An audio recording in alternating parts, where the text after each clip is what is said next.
So I like to play games too. You see that shit? Don't play with me. I'ma comfort you. Don't ever mother comfort me. I'ma put voodoo over your motherfucking head. I don't even have nothing to say. I don't know what she about to do, but it's 2 videos. So I'm gonna go ahead and clear the energy. Just to make sure everybody who watching, anybody who feels weird about what she's doing, what you see on the video, the bell has protected you. Don't you ever mother comfort me. Don't you ever mother call the police or nothing on me. He about to regret. What did he do? What did he do? And I'm about to cast a fucking spell tonight. You hear me? Now it's time to summon the fucking devil. This person right here, I have already tied and did the knots. I have already placed the heart. I have already put the picture, the arms, the legs. I already did it. We have to sit and let this burn a little bit. Then you're gonna see me do something. Who is holding the camera? Who is holding the camera, edging her own, allowing her to do this? Shame on you, cameraman. Shame on you. Then, with this in my hands, don't say nothing. I'm about to start talking. I just miss them. I miss the love of my life. I really do. I manifest this person. I bring this person forward to me. I say into you. You come forward to me. You come back. Don't play. We are here to do something intelligent, unique, and beautiful. I'm not here to harm you nor hurt you. I'm here to love you with all my heart. I'm having good intentions with you, honey. I see you every day. I see you through my dreams. I feel you. I can send my spirit over to you and touch you, and there's nothing that you can do but sit there and take it. I poured up and you were sitting in the house. You ain't going nowhere without you just sitting right here. Don't move. I'll summon you to be here. We have to let this burn out. We cannot blow this out. We have to let everything be like this. It has to go out on its own. And that's how the ritual works. He will be here. And I would love to show y'all when he do come that this shit is for real. Oh my God, y'all. Oh my God. The last video where you saw her at, that was the result of her doing this. Remember this? I got him stalking me, y'all. I gotta pull my out now. I got that in my house the other day. I heard his engine. I said, I opened my window. And oh my God, he must know me so well. Because guess what? I was sent for you when I want you to come. You came when I needed you to come. When I needed you to come, you came exactly where I needed you to be at. So all the people that say, oh, she doing voodoo. Guess what? It works. Oh, if y'all want a little spell cast, call me. Here she is again. I send spirits after people. I can't show up here and there. So, I don't know if y'all remember me telling y'all that my ex kept popping up to my house after I did a couple of spells, right? This is assault. It's a couple of pages. That's another one for trespassing. I didn't do these. Then my other one is for harassment, but I haven't did anything. I plead the fifth. So that's why all of y'all that keep saying y'all want to do voodoo on people, you might get in legal trouble. Be careful. Please tell me y'all have seen this video circulating. Do y'all see what's happening here? Like, do y'all understand what's going on in this situation? Astaghfirullah. What did I just watch? For anyone who doesn't know what's going on, this woman is performing juju or black magic, like a ritual of sorts. In this video, you see that the photographer came and interrupted the thing immediately because he knew exactly what was going on. This is bold though, like of a juju doctor to go in to a wedding and just be out there like publicly doing this. While we're breaking down the situation, like, can we address the elephant in the room? Like, how is the husband, like tall as hell, how he, as he is towering over his wife, how is it that he don't see this witch, right? This juju doctor waving her hands with this napkin or this handkerchief over his wife over and over. How he don't see it? Ain't no way. My guy, either you involved or you legally blind. One or the other. And I don't know, right? Maybe the juju got the husband, and it was the juju that blinded the husband so he didn't see what was going on. And this juju doctor was invisible. Today we're finna be talking about spells, voodoo, black magic, juju magic, whatever, all in one bunch of what I've found so far in my likes. I know I've been gone for a minute. I went on vacation just to recharge and refuel myself to get ready to do all of these different projects that I'm working on currently. So I need y'all to just be patient with me, and thank you in advance for watching this video. I love y'all. Let's just continue. Y'all ever hear of the woman who in the 70s, 80s, 90s was using voodoo to evade police, control men, unalive 3 of her lovers, and use the new lover to unalive the previous lover? What? She did all of that? Bro. I can tell y'all a couple of stories that I found out about people who have evaded the cops, court, all of that stuff with voodoo. Let's just continue. The fact that I know that this is true. Just me. Get your popcorn. I'm Noah, and on my page we talk about death, spiritual. I ain't got nothing to eat. She said get the popcorn. I need something to eat. Hold on, y'all. I don't have a spoon right now, so don't talk about me. Reparations, haunted people, places, and things, true crime, and how you can fuck around and find out. And if you are not following me here or subscribe to my YouTube channel, I highly recommend you do so. This full story is uploaded to YouTube and live right now. So on today's episode of The Old and the Reckless, we have Josephine Gray. Josephine was born in 1946 in Maryland. She was a janitor, and sis was that girl. She eluded sensuality. She kept a man in a bag, and she was married to a man named Norman Stibling, and they have 5 children. And even though she was married to Norman, she always kept a sneaky link. She met a man by the name of Robert Gray while working part-time cleaning offices.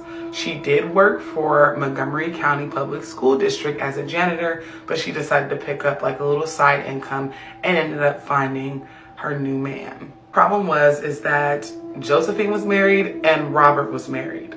Robert was in his early 30s.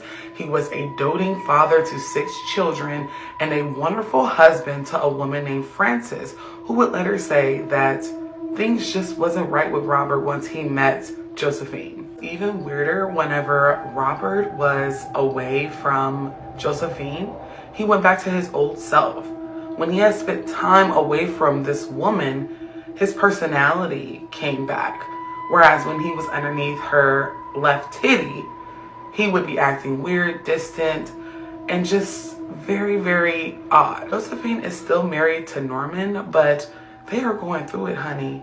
Norman is complaining to his family and friends that he felt like he was in danger for his life and that Josephine was plotting to unalive him. He also told his family and friends that she was practicing voodoo on him and had his name in spell jars.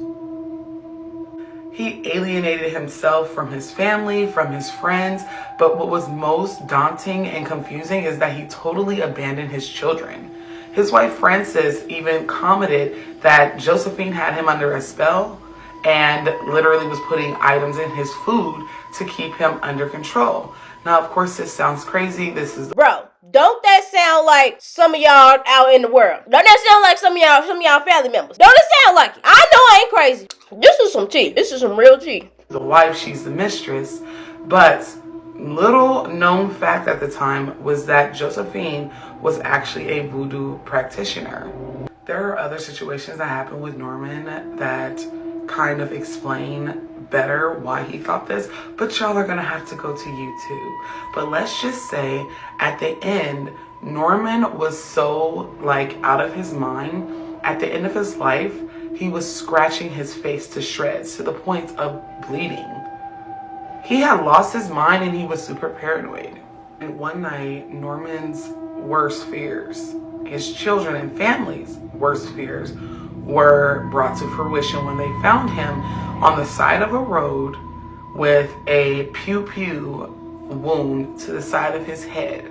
Now, what was weird is that at first they thought this was a robbery gone wrong, but then they looked a little bit closer and seen that he had been smoking cigarettes, chain smoking cigarettes, and there was a little pile outside his car as if he was conversing with someone that he was familiar with. So then they go back to Josephine, probably thinking how insensitive for police to question a grieving wife. That's because 2 people walked into the police station and said that Josephine Gray was absolutely responsible for Norman Stibling's death, and that Josephine had offered them $5,000 a couple weeks prior to Norman's death to unalive him. Police thought, okay, this is an open shut case. We got who's responsible. It is what it is, right? That is until the 2 witnesses disappeared off the face of the earth. Y'all catch where I'm going with this, right? This time, it was known fact that Josephine was practicing voodoo, doing banishing spells, doing close your mouth spells on people, keeping people at bay, keeping the police and witnesses at bay. So, of course, they had nothing. Josephine and Robert collected $15,000 for Norman's death, which is about $85,000 to $100,000 today. Josephine and Robert used the money to have a lavish wedding and to put a down payment on a house. They eventually had a child together, their only shared child, and this was Josephine's 6th child and Robert's 7th. But Robert's marriage to Josephine wasn't really a happy one either. He began to tell his family, his children, his friends, some of the same things that Norman did. You know, about Josephine practicing voodoo on him being afraid. She had attacked him with a knife at some point. It was out of control. It only was going to get worse, y'all. In the 1980s, Josephine volunteered to take her kid cousin in, who was from Brooklyn, New York, who was going down a bad path, okay? He was getting mixed into trouble, so she said, hey, send Clarence to me. I'll make sure he stays out of trouble. I'll put a little money in his pocket, and we'll go from there. Y'all, do you know this lady began to sleep with her cousin? She groomed him and began a spicy affair with him in the late 1980s. She was absolutely a predator in more than one way. She also started doing spells on him. And before you know it, oh, Robert, he was on the chopping block. And like I said, there's more details to this. Go to my YouTube channel. It is in my link tree. It had gotten so bad that Robert decided to move out and get his own apartment. Okay? He wanted freedom and separation from Josephine, and he did that. He even had a celebration at his new apartment, and one of his adult children was so happy that they had gotten their dad back. She even commented, the spell is broken, right? Wrong. Not even a week later, they found Robert Gray unalive, shot in the doorway of his apartment. He had gotten off work, came home, and someone... Nope. Lock her up. She better go to jail after this. She better. Because ain't no way. Ain't no damn way. Ain't no way. Someone was waiting for him. Josephine and Clarence then collected $50,000 in life insurance money for Robert. Remember, this was in the late 80s, early 90s. That is a lot of money, y'all. That's a lot of money back then. It's a lot of money now, but currency has changed. Just Clarence and Josephine. And she starts doing the same thing to Clarence in the 90s. She has a sneaky link, a new boo, who she don't care that Clarence knows about him. And the sneaky link, oddly enough, doesn't care that she's sleeping with her kid cousin. This whole situation was weird. She had spells over all of these men. Clarence also told family that he was becoming increasingly afraid of Josephine and he feared for his life. He moved out. He tried to start living from underneath her, because during this whole time, all the men that was underneath her were financially abused, emotionally and spiritually abused. I mean, he moved out, got a job with Loomis, had a baby, all of the good things. But that job with Loomis, just remember that, because he had a life insurance policy that he accidentally let lapse, meaning that if he didn't pay it he only has 60 days of coverage, and that was a problem for Josephine. She had to get rid of this little boy. I have officially run out of time. Go to my YouTube channel to finish up this story. It is Chef's Kiss, the great mixture of incest, murder, lies, and spiritual work. Y'all do good. Be good. Oh my God, y'all. That story was too much. And I don't even know how it ended. Why would she leave us? Why would she leave us with a cliffhanger like that? Let's continue. Story time about the time I got cursed by another hoodoo. Quick break between sending one-on-one readings. Thanks again for all your bookings, guys. Oh, also, don't mind my face. I went to a new esthetician yesterday, and needless to say, I will not be going back. But yeah, anyway, I had just gotten out of like a situationship, and I was like, I just need to get back on the horse. I need to just hook up somewhere. I need to participate in hookup culture for once. I'm going out for one purpose tonight. So I went to this house party, and I was having a really great conversation with this one person. And so by the end of the night, and there was a lot of drinking, but there were no consent issues here. But yeah, by the end of the night, it was really like drunkity drunk. And the person I hit it off with, they were a roommate of the person who was throwing the party. So we went back to their room and we're like making out. Great. And then like, oh my God. So halfway into us making out, right? I'm like laying on the bed, and behind their bed is a window. And I look up and I almost lost my mind. There was a little jar on the windowsill. Oh my God, I can't even. I think if you practice hoodoo, there's literally nothing more fucking terrifying than a fucking unidentified jar, bro. Like, what the fuck? And I said, hey, what the fuck is that on your windowsill? He goes, oh, that's a good luck jar my girlfriend made. And I said, are you in an open relationship? And he was like, well, I mean, technically no, but my girlfriend knows that I'm a polygamous person. I was like, what? Which is I'm not even going to get into the patriarchy today. But I'm like, I don't know so you're not in an open relationship. I was like, first off, that right there explains the fucking jar. She know you. And so I said, are you super sure that that is a good luck jar? Like, there's nothing else in there? He's like, yeah. I was like, why am I asking you? You're a fucking idiot.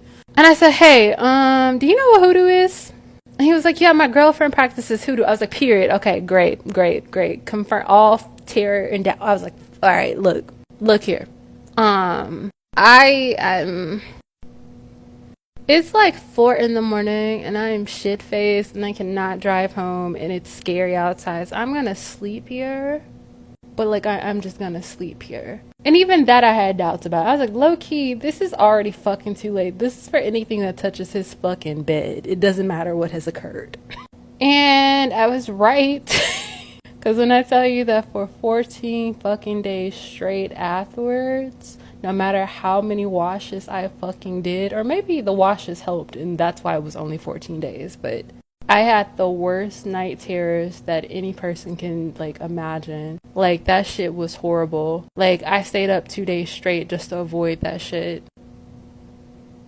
That's a badass witch. So my mic had cut off. I don't know why it keeps doing this. I keep forgetting to turn it back on because y'all was saying about the echoing situation going on with my video. So I turned my mic off so it wouldn't do that. But I hope that I see y'all on the next video. I love y'all. Thank y'all for watching. And I hope y'all have a good rest of y'all day. Stay dangerous.